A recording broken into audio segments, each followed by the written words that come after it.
welcome to the Adventure News Network. Today's broadcast is that we got some pretty important Sims news going on. Some pretty big Sims news. So we had some like mini Sims news last week. This is some really big Sims news. In fact, there's so much Sims news, I'm not even really going to be able to cover all of it, but we're going to hit like the high points, I guess. So the big Sims news that we're talking about today is that they released a big sort of thing about the future of The Sims. So they are about to experience their 25th anniversary. I think like next year, I think it is. So they're going to be experiencing their 25th anniversary of The Sims just as a franchise. Like not the Sims 4 just recently experienced its 10th birthday, like the game, but The Sims as a franchise is about to be 25 years old. So get ready to party like it's the year 2000. God, I do remember whenever Sims came out. I remember one of my neighbors having it on their computer in their house and me playing with the Pets expansion and being like fascinated by it. Anyway, so they are getting ready. They had some fun stats about like 759 plus million hours spent in live mode. Simmers have spent more than 1.2 billion hours. And this is just in 2024 alone. Not even in like the other years, just in 2024 alone. They've also did 640 plus million Sims, 303 plus million hours in build mode. And then, or even take on the 100 baby challenge, 65 plus million babies made, which I think is hilarious that they mentioned the 100 baby challenge and those kind of stats and that kind of thing. But they've got some really big announcements. So the rumors are true. There is going to be a Sims movie. The MGM Studios is currently working on a Sims movie. They're going to give us updates around their 25th birthday next year, but they are working on a Sims movie. I would assume it's probably going to be like a la Barbie style, which is kind of fun. So this is wild. I'm hoping that it's good. I know that since Barbie was successful, there's going to be like this whole slew of spinoff movies about like different, you know, like franchises and stuff like that. I really hope. Okay, so my two kind of things that I think the Sims movie could be about is it either could be like Barbie, where it's kind of meta, where the Sim like realizes they're a Sim and not like a real human or whatever. Or alternatively, I don't know if they're going to do this, but I personally would by far prefer a Sims movie like about Bella Goth. Right? Like Bella Goth is like the most interesting lore in all of the Sims, and like with her getting kidnapped and the Calientes and like Don Lothario and like all that is like so spicy. And so I would really, and also like goth stuff is really in the past few years with, you know, like the return of Wednesday Addams and stuff like Wednesday and like that kind of thing. Like, it's like, I would really be into the idea of doing a big, like kind of mystery movie about like, where is Bella Goth or something like that. And that'd be like the big plot of it. We'll see how ends up happening. It might be good. It might be bad, but that's something they're working on. Is they are working on a movie, which is wild.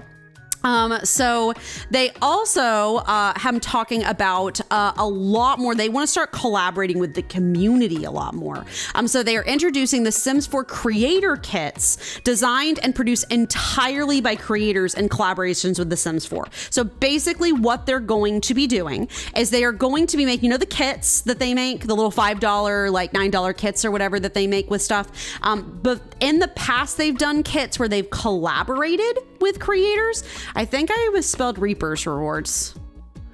I just am realizing on the Rolodex thing down here, I misspelled Reaper's rewards as Reappear's rewards. Don't worry about it. We'll get to that. Anyway, it's fine. But they've done this thing where they've collaborated with like Sims creators. Like I know, Plumbella did one, and it seems to be that what they do with that is that the Sims creator will kind of pitch the Sims team an idea. So like Plumbella pitched them the idea of like the I forget what the particular fashion aesthetic is, but that fun like wavy retro kind of like oh god, vaporwave kind of looking aesthetic is. That's what I'm trying to say, but the more cutesy one. I forget, it's something core, but I forget what it's called. Anyway, she pitched the idea to the Sims team. The Sims team came up with the items, and then she like consulted with them about how they should look. So it was more of like a consultancy thing. And I know with that, they paid her kind of like a flat fee. So she didn't get commission off the pack purchases.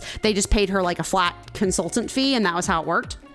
This seems to be that they will be extra kits that will be designed entirely by creators. So like creators who make custom content, who make CC for the game, will just go ahead and make the items for The Sims, and then they'll just like implement them into the game. Don't know how that's going to work. I know that I'm really hoping, like Simsy was talking about this too, but I really hope if they do this, I hope they pay these creators well, especially because they're making the entire item. I hope they give them like a commission. You know what I mean? Like that would be really cool if they got like a percentage of the sales or something. But this will be coming, and that's really exciting because there's a lot of like, frankly, incredible custom content creators out there, and I'm like really hoping that we get some really cool stuff from this. That's fun. It'll still be paid, you know, but like whatever. They're also opening up the creator program more. So they've always had a creator program, but it's been kind of more like obtuse about like who's a part of it and like how you can join and stuff. But they actually have laid out a very clear, like a clear amount, like a clear set of requirements. So here, actually, let me open this real quick because I did look at this page the other day. But basically, they have like a clear set of requirements of like what you have to be in order to be able to like apply for it, like how many subscribers you have to have, like the rules and requirements therein. They're also way more clear about what they give. So things like 48-hour early access to each new pack, free game codes throughout the year from our catalog of previous Sims releases, 2 free game codes at new launches, 1 for yourself and 1 for the community, exclusive Sims swag. So like they're being more clear about A, how you join, and then B, what you get from it, which I think is really cool because like, not to knock on other games, I guess, but things like Palia is like way more vague about what you get and like way more vague about how you join. And I get that they're kind of doing that on purpose because they don't want people to like abuse it or whatever. But like, I just appreciate The Sims' transparency on that. So I think that's really cool. And then also they're introducing this thing called the Sims Labs, where it's this really interesting, like experimental thing where you can sign up. It's basically a playtesting thing where you can play test future stuff that they're looking to release in the games. Specifically, this seems to be heavily focused around Project Rene in particular, whatever the next Sims game is, so they can test features and have like a public test for it. So these are like even like pre-alpha. So these are very early footage of it. But you can sign up to do that. So if you're interested, check out this like post, and there's like a way for you to sign up to do the alpha and stuff and help them test stuff. There's also so there's a really interesting thing here. I'm trying to remember where exactly I said it, but basically the thing that's really important to talk about this is, so there is not going to be a Sims 5. This post basically just sort of like straight up said that point blank. So what they're looking to do, this is kind of corporate speaky, but what they're looking to do is they are seeing the future of The Sims as more than any one title. The Sims will move beyond linear sequential Sims releases and offer more options for players. So they're going to make a variety of games and experiences that will touch different categories across the genre, including cozy games, social gameplay, mobile narrative games, and continued improvements of The Sims 4 and the modernization of The Sims 4. So basically what they're going to do, this is really interesting. So this is kind of the hot button topic, I guess. They are still working Project Rene. They're re-releasing the My Sims stuff to Switch. They're looking at still working on Project Rene, still testing. They're going to actually do a small invite-only playtest for Project Rene this fall about the multiplayer experience. So they're still working on all of that. But the thing is, like the big, I guess, like the thing is that they have decided that they want to continue to release content and focus on The Sims 4. And a lot of their reasoning behind that as to why is there's such a big community around The Sims 4. Also, I don't think anyone's saying it out loud, but people have spent thousands of dollars. I think like all the Sims pack at this point are reaching $1,000. Like if you bought them all full price, it's like $1,000. Like it's crazy how much money people have poured into this game and all the DLCs. People are still willing to buy the DLCs. They're not seeing like market pressure on that. Like people have built, they have made stories, they have made legacies in, and so they want to keep The Sims 4 around because they think it's just still, frankly, I think personally, they just think it's not financially worth it to try to make a new game right now. It's not that they won't make new games. They're just not trying to put all their eggs in a new basket, if that makes sense. So they're going to make stuff like Project Rene. They're going to make stuff like other things that will be like, they're looking to create an ecosystem versus a focus on any one game. have really mixed feelings about this. In commentary online, I feel like, just from like me looking on Instagram, me looking in different Sims YouTubers, like chats and like the comment sections and stuff, that my feeling of the temperature and the pulse on that one is that it seems like a lot of people like it. So it seems to be about 50-50 of how the fan base feels about the fact that they are not going to be making a Sims 5, at least not yet. I guess it's not that it will be this forever. Probably they may end up making a Sims 5, but at least for now they have no plans of doing so. By the way, they've described this, like they've described more wanting to branch out versus like focus on one new game.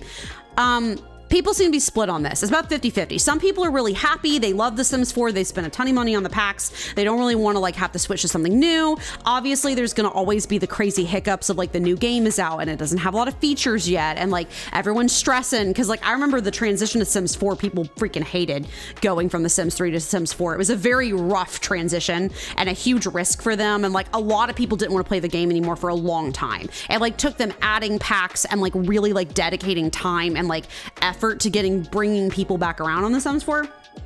My feelings on this are very mixed.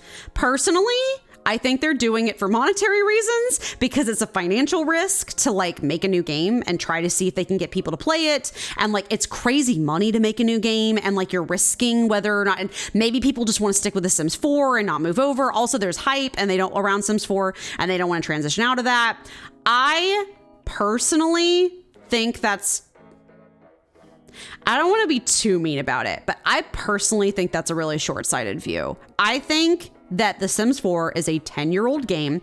They have a whole team right now trying to fix all the bugs, but I'm like, this is a 10-year-old game with 10-year-old bug issues and 10-year-old problems. Like, it's time for a new one, in my opinion. And now it might take a while to make that new one. And Project Rene might be a really good like transitionary period, like a transitionary game to like help pass over. But I feel like in clinging to the past, I guess, and clinging to what The Sims 4 was, they're missing out on the opportunity to make a newer, better game that answers what the audiences want and also looks forward to the future of what the audiences might want in the future.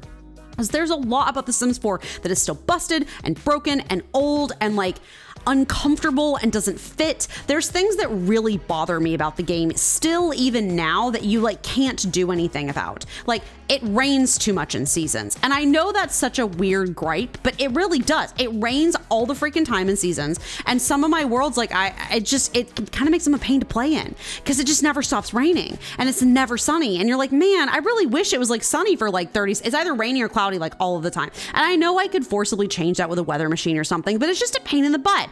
Also, like, I also have a personal gripe with how quickly and upsettingly and weird the weight gain system in The Sims 4 is. And they could change that. They could go back in and change it. But like, it just feels like you could just make a better, like a newer game and not have to go back and fix all these problems. Like you could just make a new game from the get-go without all of these issues and with better coding and with better like optics and stuff, and then kind of go from there. So that's my personal opinion. I understand why people might want to stick with it. And I'm glad that The Sims 4 will still be around and people will still be playing it. I'm very interested to see what Project Rene is going to be about. Like, I'm frankly super fascinated by Project Rene. So I'll be looking forward to and definitely be sharing more Project Rene news with you in the future about all that. So yeah, anyway, oh my God, I talked way too long about that.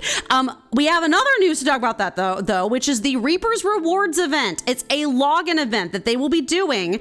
So I don't know if you guys remember the Cozy Home login event that there was kind of some drama around a few months ago. But the Reaper's Rewards event is a very different event. So the other one was just a login event where all you had to do was log in and you got the rewards. This one's a little bit different. There is actually a live mode participation aspect to it, so it's actually gamified. So the Grim Reaper is reaching out to you, but don't be afraid to answer since it seems Grim wants your help. So the event will run for 8 weeks with 2 exciting events or quests each week. Your journey begins by assisting Grim with researching ambrosia, a special gourmet dish that can lift any sim spirits. As the weeks progress, you'll continue to unlock the secrets of ambrosia and learn to cook it. So you eventually get to the point where you can create ambrosia, which I believe is what can bring a sim back to life. So you have to like log in, you enter, you do the different stuff you do. Each week has some different rewards. Here's like a visual preview of some of the rewards that you get. Also, this one's important. The big drama about the previous login event was that it was tied to your individual machine. So like if your laptop died and you had to buy a new one, you would never get those rewards again. It is like tied to your individual computer. This rewards event, you log in with your EA account and the rewards will be stored on your EA account. So if you complete them, you will not lose them. So that's really good.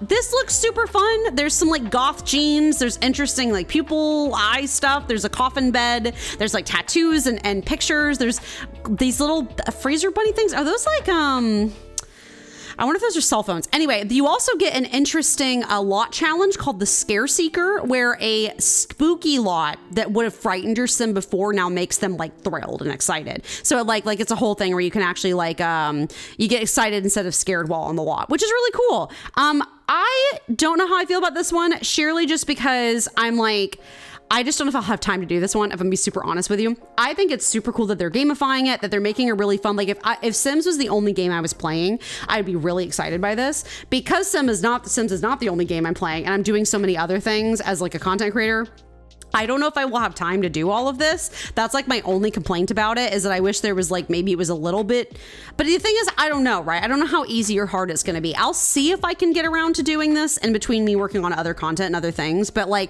I think this is super fun. Like, I think the rewards are cool. Like, I love the idea of them giving out free stuff. This definitely incentivizes people to play the game and to like look at stuff. It's really cool, like traditional, like goth stuff, which I feel like we don't have enough of in the game. So yeah, that's kind of the Reaper rewards events. If you're interested in that, all you have to do is log on, make sure you have your EA account hooked up and everything so that you get those rewards stored on your account, and yeah, you should be able to do a couple quests a week. So that's kind of it. I think that's going to be about everything for this broadcast, though. So if you would like to see react to these news broadcasts with us live, and then also see me play the games that we're doing news about, please feel free to check us out over on twitch.tv/Amy's_adventures, or just be on this YouTube channel any time I'm streaming, which as of this recording, my stream times are Monday, Wednesday, Friday at 7 p.m. Eastern time. If that is different, just check my about pages on any of the platforms and I will have my updated stream schedule there. So, but that'll be about it. Next week, you should be experiencing some Palea news because we have a Palea update coming out next week. So yeah, that's to look forward to. But yeah, thank everyone so much for watching. I hope you have a lovely rest of your day, and I will see you in the next news broadcast. Bye, everybody.